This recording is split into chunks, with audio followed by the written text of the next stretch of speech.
Thanks for showing up, everyone. We're going to go over what's up with the Meetup. So this is going to be an overview of the changes that have been happening this year.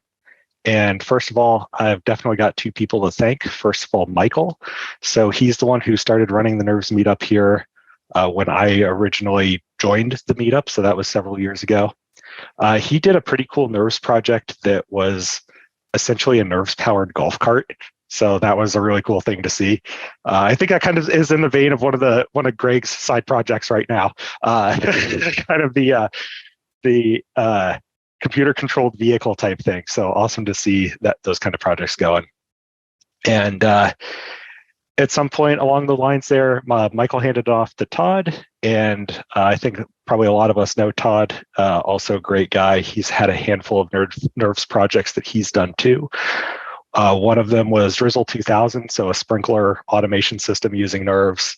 He also did an air quality monitor using Nerves, and Bolt, a little Nerves guy that resets your router when it goes down. So cool little projects there. Todd's an awesome guy, pretty creative guy. So it's been great seeing what he's brought to the community as well. And so as of earlier this year, Todd also got busy and ended up handing the Meetup off to me. My name is Alex. Here's the ways you can get to me on social things and the Elixir Slack and that stuff. And a couple projects that you might have seen me do in the community that are not on the Nerves YouTube, because it was before the Nerves YouTube existed, is soldering things with Elixir. This was a Nerves-powered reflow toaster oven conversion project, and also Take Flight with Elixir. And that was a Nerves-powered flight simulator controller there. So that being said, what's new with the Meetup? For those of you who've been around for a while, you might remember the old nerves.group static web page. So this was a website that was hosted off of GitHub pages. It required manual maintenance to keep it up to date. So one of the things that's happened since then is we still have the domain. I don't plan on getting rid of the domain, but it's turned into a static redirect. And that's going to help with maintenance because we've taken this page and essentially moved to meetup.com. And hopefully this is an easier way for people to be able to sign up for the meetups, sign up to the community, get notifications, and basically be able to see past and present events earlier, and also help discover the meetup for people who aren't necessarily hearing about Nerves through the standard Elixir channels, through the conferences or through Slack or through the Elixir forums or stuff like that. So hopefully ways that other folks who are interested in running the Beam VM on embedded systems can discover the group easier as well. There's a link to a lot of these things at the bottom of the pages here. I will link the slides in the video of this talk because these are clickable. So hopefully that helps as well. Like I alluded to as well, we've also got the YouTube channel going now for Nerves. And this is in response to one of the things that I've heard a lot of, needing to capture this knowledge and people being able to review it afterwards if you're not able to make it to the meetup, or just keeping an archive as well of all the things we've covered. So one of the things that I know is a little bit of a friction in the Nerves community right now is it's been going for a while, but it's still relatively new enough that not a lot of stuff gets captured yet. We've got some of the documentation pages and stuff like that, and we get videos that come out of people's talks from ElixirConf and those types of events. But these local meetings haven't been captured, and the local presentations and knowledge sharing that happens here hasn't necessarily been distributed out of the group beyond just coming to one of the events. And this is technically a worldwide meetup for anybody who's available to make it. And so they're just naturally out of that, there's going to be a handful of people who just can't make it. So as part of that, we've got the YouTube channel going now too. So if you miss an event, if you can't make an event, but you really wanted to see the presentation, we've got a place to archive those presentations now. And hopefully this is also a way to build up a knowledge base of what we're doing and be able to show off what we're doing as a community too. So helping make that kind of stuff more visible. So that being said, we'll roll into some of the common questions that I've been receiving from folks and just kind of answer those on a broad level because I find myself repeating some of these over and over again, and it'd be kind of nice just to point to a video of these. So first of all, when is the meetup? I know we've been playing around in the past with time for this and what works well for people and announcement cadence and all that kind of stuff. So just to set it out there for everybody, the meetup is the last Wednesday of the month. Sometimes we skip that for special occasions, like Elixir Conf was a good example, but in general, last Wednesday of the month, 6 p.m. Pacific time. So that comes out to 9 p.m. East Coast, I believe. And this seems to be generally the best time that works for the majority of the group, or as much critical mass as we can kind of get around people actually showing up to the group. So I know it doesn't work for everybody, but this seems to be a time where we can at least get a good chunk of us together. So you're probably saying, hey, Alex, that time doesn't work for me, like I was just leading into. And at least some of the things around that is, like I said, I know it's not going to work for everybody, but that's one of the reasons why we are recording the presentations now. So if you can't make it to one of the meetups, at least you can get the knowledge that way as well if it is one where we do have a presentation. On an audience basis, case by case, it's really hard to find a time that's going to work for everybody in general. But that being said, if you're somebody who wants to present and the time doesn't work for you, let me know. Because like I said earlier, we want to capture this knowledge. We want to be able to get it up on YouTube. We want to be able to archive it for people to see. So if you have that knowledge that you want to share, let me know and we'll figure out how to make that work. Related to this as well, I'm in the EU and 6 p.m. Pacific is the middle of the night for me, so I can't make it. I know, and that's kind of the opposite problem that I have on the Pacific coast right now, where it's either a time that works is either in the middle of my night over here, or it's in the middle of my day during working hours, and it's hard to shift things around when you've got pop-up meetings and all that, and you try to prepare for a meetup at the same time. So it's not really feasible that I personally would be able to host a NERVS meetup for the EU on an EU time zone that works. That being said, if somebody that can do it in one of those time zones wants to step up and do it, I'm more than happy to support that. And you've got access essentially to the group's resources to do that with. So if you're interested in it, probably everybody who's interested in it is not on this call right now, but will probably see the recording, I would guess.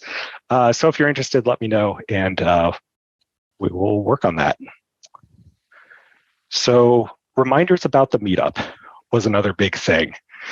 And I know these have been going out inconsistently before, and it was hard to know when it is, hard to know, just keep that in mind and get it on your schedule. So ways you can get the reminders now, because they do go out consistently, is first of all, join that meetup group on meetup.com.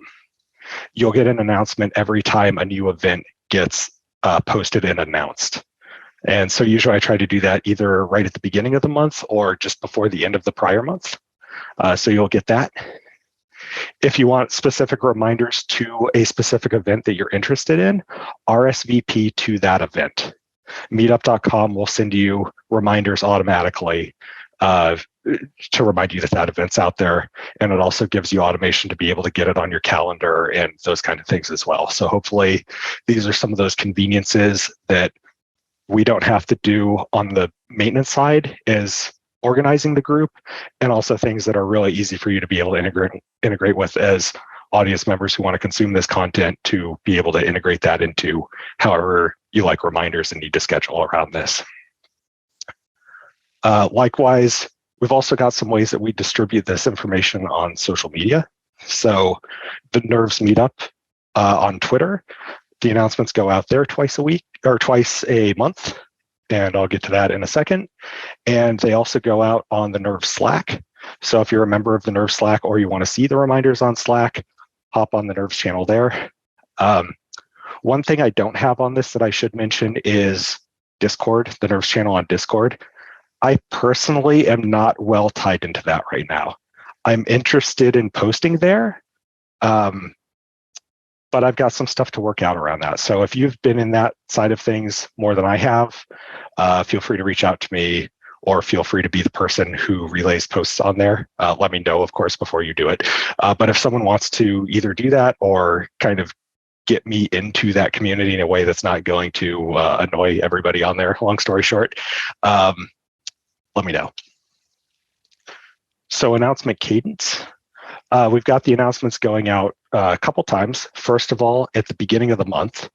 And this is for everybody who likes to plan their months and be able to plan things around the meetup and likes to know things way ahead of time. You know, you like that lead time and that kind of thing.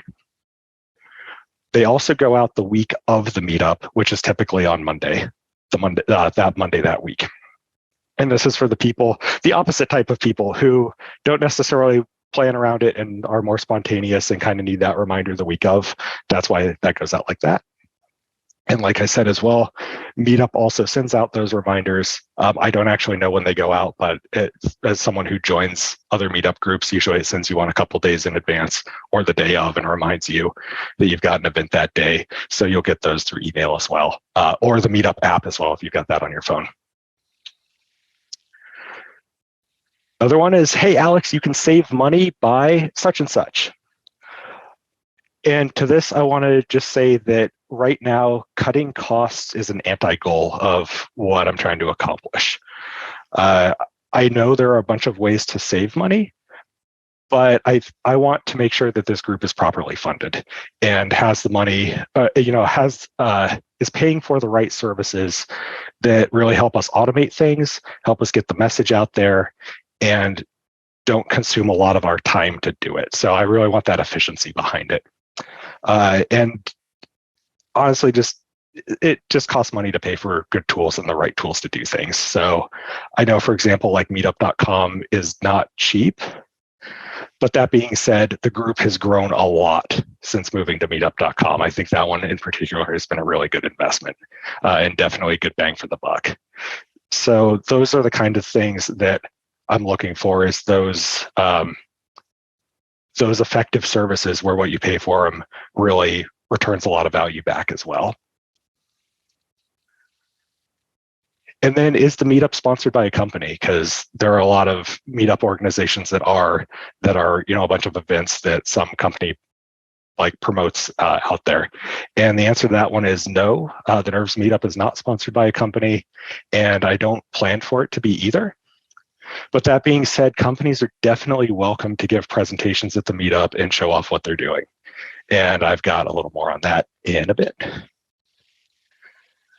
So now we've kind of gone over a little bit of where we've been and some of the questions that people have had, then where are we going next?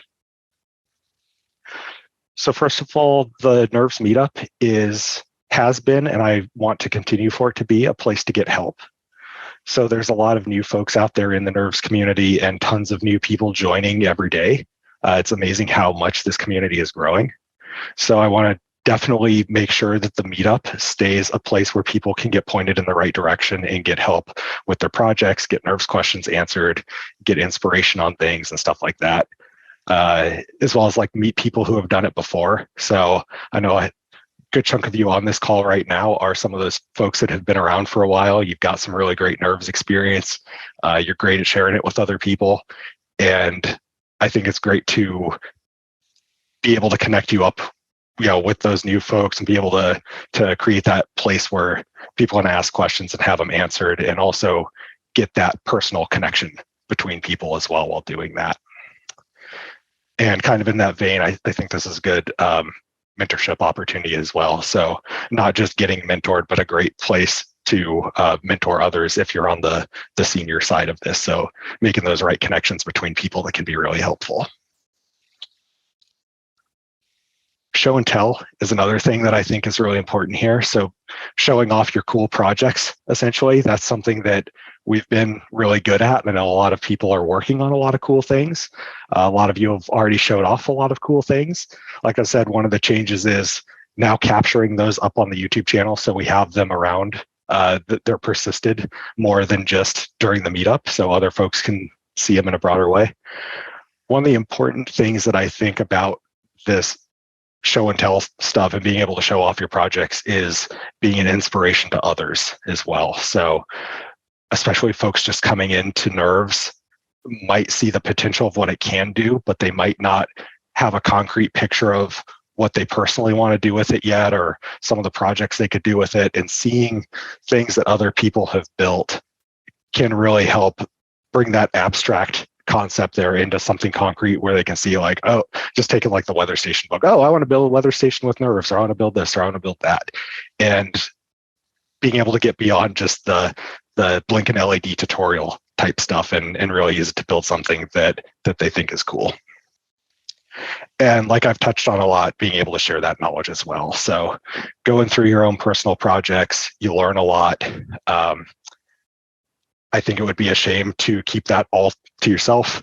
So this is one of those places where you can share what you've learned and help some other folks there along the way.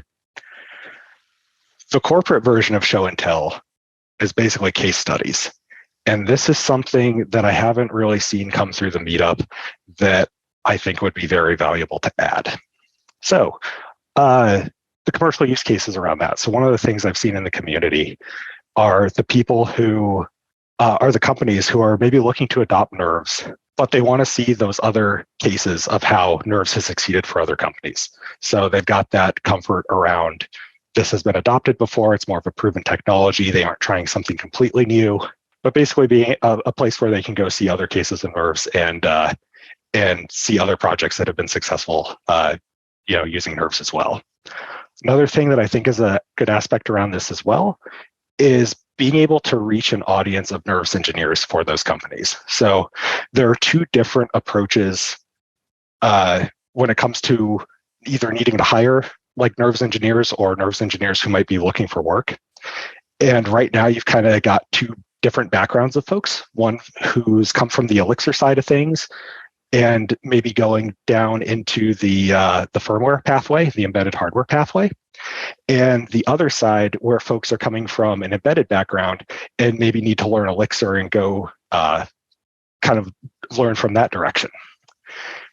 And so this could be a way to be able to connect engineers to companies better as well and really raise awareness of what types of projects companies are working on and help connect them with the right people there. So another thing is presentations for beginners. I know we've had a good chunk of presentations and information in the community that comes from senior level people. And that's definitely good, but there's also a lot of people who are just starting out that are entering the community as well. And it would be pretty cool, I think, to have some content that's focused to them too. Also because this learning curve can be pretty steep. So sometimes it can be hard to know where to start. It can be hard to know where to find resources. It can be hard to know like principles of hardware in general, if you're, say, coming from the web side to the hardware side. And so I think this could be one of those areas where people who have recently gone through this learning curve could be better at giving these types of presentations than the people who have been senior embedded engineers for a very long time, right? You're going to be closer to that knowledge if you just went through it. You're going to be able to connect with the people who are about to go through it or who are currently going through it better. So that's something that I think could be really valuable as well for anybody that's interested in this. Another great thing is being able to gain experience by presenting. So this could be a really good place to give your talk before doing a conference talk, for example, or working your way up to conference talks. Likewise, if you have a conference talk that you're planning on doing or that you're scheduled for, this could be a good group to practice that talk in and be able to do refinements to it before you actually do the big presentation. And I think like this audience that we have here at the Nerves Meetup spans all kinds of skill levels, kind of like what I was talking about before. We've got everything from beginners to literally Frank and John, Nerves core member subject matter experts that show up here. So there's a really wide audience, and I think that there are topics that could be given by all sorts of people that will apply to all sorts of people in the audience as well.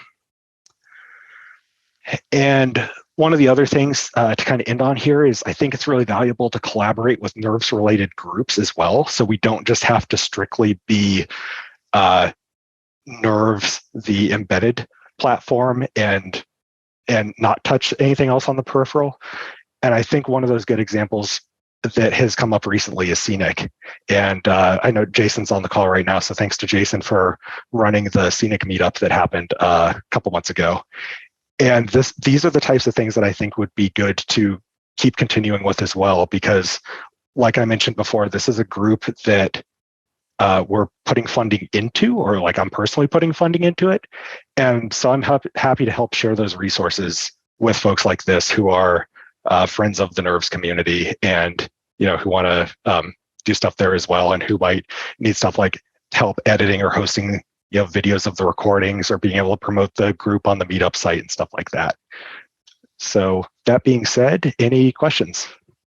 For speakers, do you have like a somewhere that we can see who's signed up, or kind of like a way to figure out when to find a slot? Or are we just kind of talking to you? What's the best way to figure out our speaker schedule?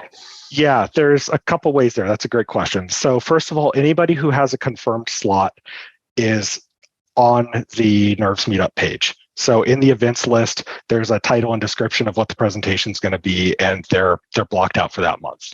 So that's how you can see anybody who has officially claimed a slot and when that presentation is going to be. Then there's kind of the other side of your question of how do you get into one of those slots. And so I definitely have a list that's kind of a wish list, as well as of people in presentations, as well as folks who have kind of got an idea in their heads, but maybe don't have something fully fleshed out yet. And so it's not ready to publicly put something out there. So I'm keeping a list of those folks and working with them for when they've kind of got stuff more solidified. And so, yes, at that point, contact me. Like if you've got an idea, even if it's just, you think it's a crazy idea at this point and you don't have anything yet, just let me know. We can work, we'll work something out. We'll figure it out. I can help you refine that idea. Basically whatever you need, whatever kind of support you need around that, I'm happy to help with. We'll basically work that out in a side conversation on the side. And when it looks like you've got something, a good enough concept to be able to publicly promote that, then we'll get it up on an event, and we'll get an actual date for it. Cool. Is there like a specific sort of like length of presentation that you're looking for? Or do you, I guess if we had multiple short ones on a night, that might work. I don't know Yeah, that's a really good one. So typically the presentations that take the entire kind of meetup time, if you will, seem to go for about 30 to 40 minutes. That's about the sweet spot for a single presentation in the evening. That also gives time for any kind of Q&A at the end. I noticed a lot of them tend to have like 20 minutes of Q&A at the end, because this group is really good about asking questions, which is wonderful. It also gives a little bit of social time at the end and stuff like that. So they don't have to be a full hour. They don't have to be a 2-hour thing. They can be pretty reasonable like that. One of the things that we haven't tried yet, but I'm totally open to, especially if we have a lot of people that want to present smaller topics, lightning talk type stuff, is if we have a couple people who want to do those, I would definitely be open to smaller presentations and more of them at one of the events. So if folks want to do 5 to 10 minute presentations, they just have little content of stuff they want to show off. Project updates could be a great example of that. Hey, I figured out this cool thing on my project. It's not a full presentation yet, but I just want to show you this and this and this because I learned this cool thing.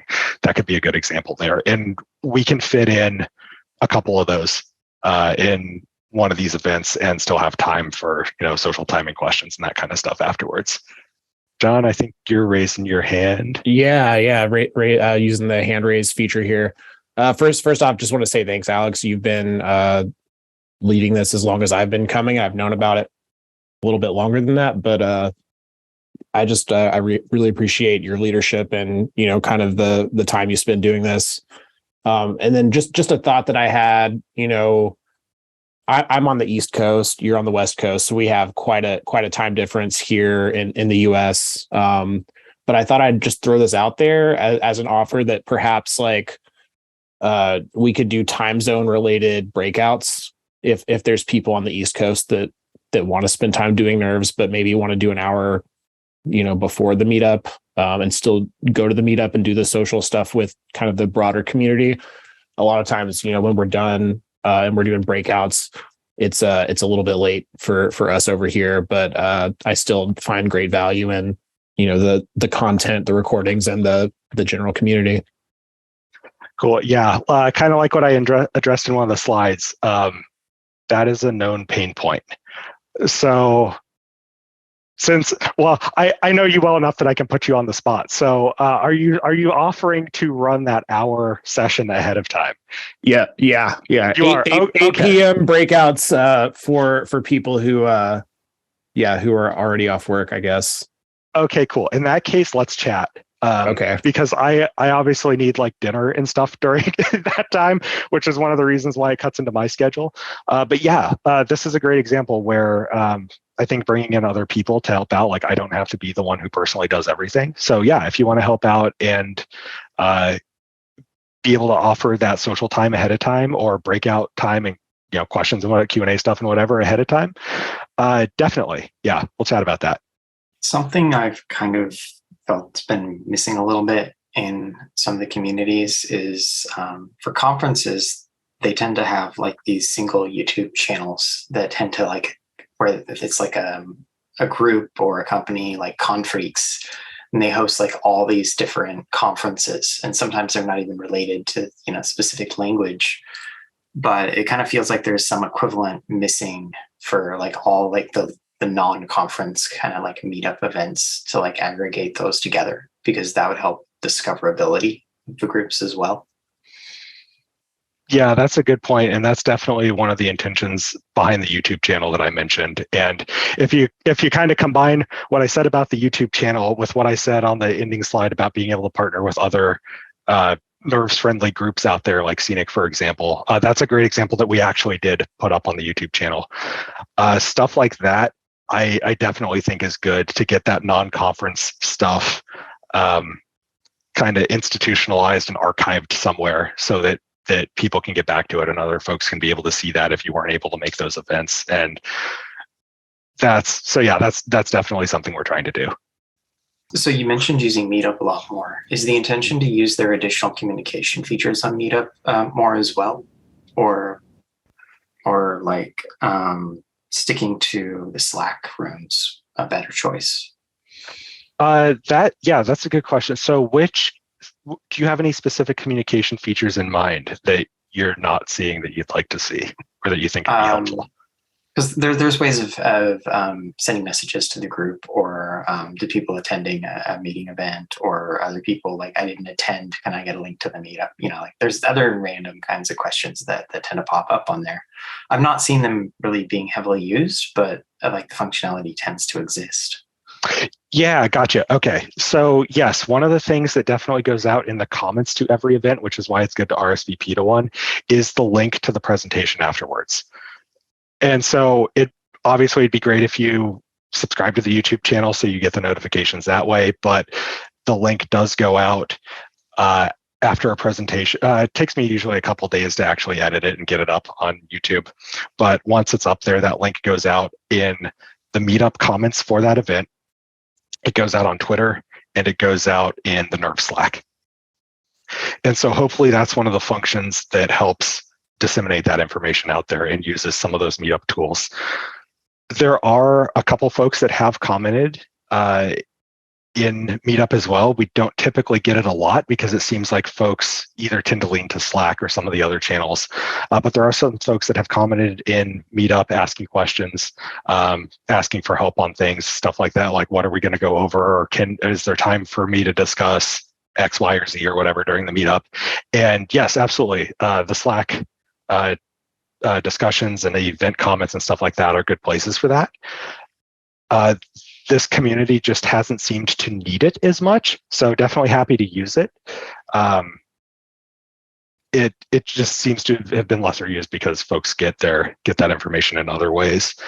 That being said, I personally haven't had a need to distribute information that way, because in the way that it already goes out, the message already seems to be covered, and it doesn't seem like I have to kind of go outside the methods that exist right now, like announcing an event, for example. There's already a Meetup mechanism for that. I know because you run a Meetup. So some of those tools that the system already gives us seems seem to be pretty sufficient so far, unless I'm overlooking something, in which case, yeah, like keep bringing those kind of things up, because I definitely like to make sure that we're using platforms like that the most effectively. Well, thanks for coming out, everybody. And thanks for taking a look at this presentation. Like I said, it'll be up on YouTube probably within a couple days. Like I mentioned, it'll go out on meetup.com under this event. It'll go out on Twitter. It'll go out on Slack. So take a look for that if you want to rewatch it or share it with anybody. And that being said, I'll stop the recording here and we'll get to social time, project time. And I think I got maybe one or two things here as little quick announcements just to share with everybody too.